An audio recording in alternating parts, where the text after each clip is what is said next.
ஹோட்டல்களை பதிவு செய்து வருகை தராத வாடிக்கையாளர்களுக்கு அபராதம் விதிக்கப்பட வேண்டும் என்று கோரப்பட்டுள்ளது.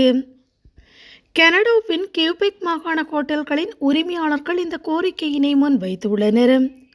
கட்டுமான செலவு, பணவீக்கம், சம்பள கொடுப்பனவு உள்ளிட்ட பல்வேறு சவால்களை ஹோட்டல் துறை எதிர்நோக்கி வருவதாகவும் உரிமையாளர்கள் சுட்டிக்காட்டியுள்ளனர். சில ஹோட்டல்களில் காணப்படும் ஆசனங்களை ஒதுக்கீடு செய்து இறுதி நேரம் வரையில் வருகை தர முடியாது என்பதை அறிவிக்காமல் விடுவதாக தெரிவிக்கப்படுகிறது. இவ்வாறு ஹோட்டல்களை பதிவு செய்து இறுதி நேரம் வரையில் வருகை தராமல் இருப்பதனால் பெரும் நஷ்டத்தை எதிர்நோக்க நேரிடுவதாக ஹோட்டல் உரிமையாளர்கள் தெரிவிக்கின்றனர். எனவே இவ்வாறு அறிவிக்காமல் விடும் வாடிக்கையாளர்களுக்கு அபராதம் விதிக்க வேண்டும் என்று கோரப்பட்டுள்ளது.